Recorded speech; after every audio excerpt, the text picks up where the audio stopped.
Hi there, everyone. It's Sarah from Palace Tarot.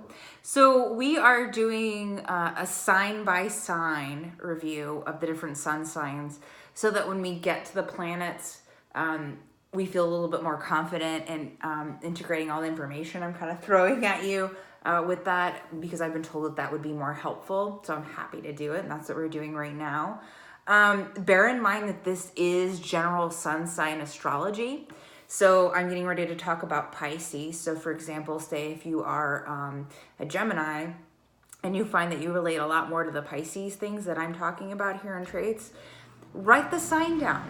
There's a very good chance that that sign, or more than one sign that you might have heard me talk about, really resonates with you. And so when you pull up your birth chart, there's a pretty good chance that those signs are going to figure pretty prominently in that chart.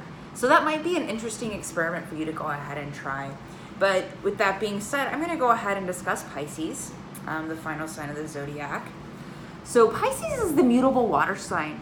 Okay, so because it's a water sign, it's going to be the yin. Okay, the yin, receptive or feminine sign, and its planetary ruler is actually Neptune. All right, and then their symbol is the fish, and it kind of looks like two fish trying to get away from each other. It's like a yin yang kind of thing, guys. That's how I like to think of it, at least.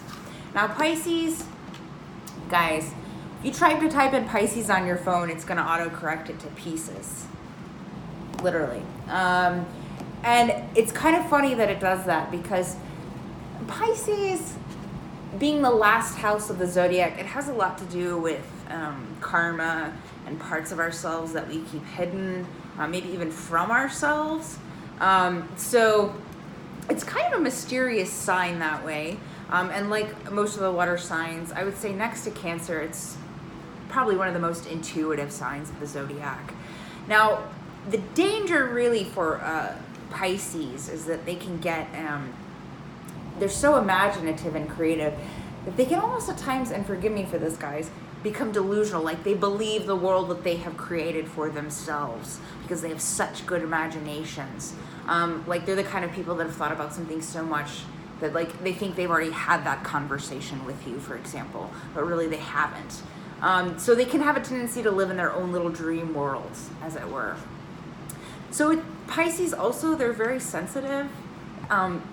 They're also probably one of the least confrontational signs of the zodiac as well. So that's kind of the shadow side there of Pisces.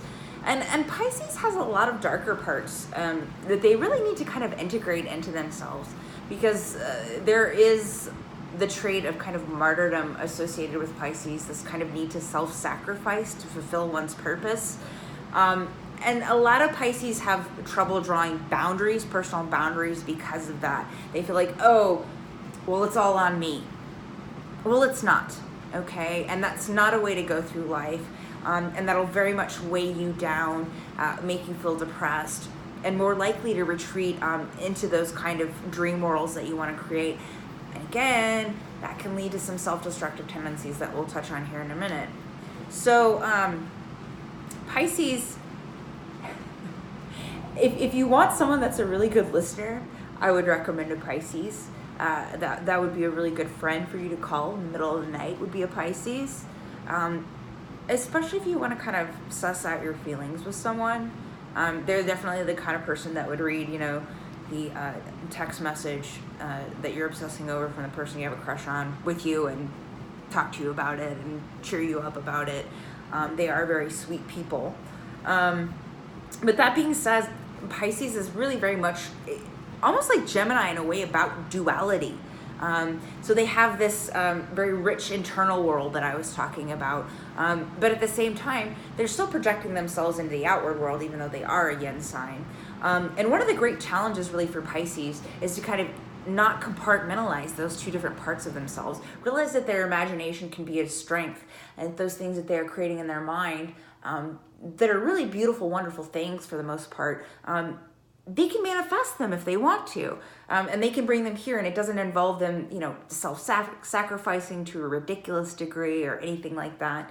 So the major arcana card associated with Pisces is actually the moon. Okay, so you can see that these two different parts of the self, the wolf and the dog. And then here we have our lone little crayfish, you know, needing to scurry the path between the two of these, really to make it, to get where they're going.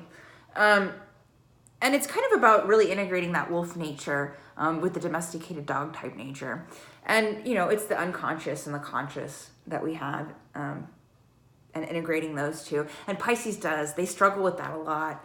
And when they're not able to do that, they can kind of escape into this really dangerous Neptunian energy where they kind of just literally go into a dream. So they can be drawn to drugs and alcohol for that reason. So if Neptune is really prominent in your chart, if Pisces is really prominent in your chart, that is something that you want to watch out for, okay, guys?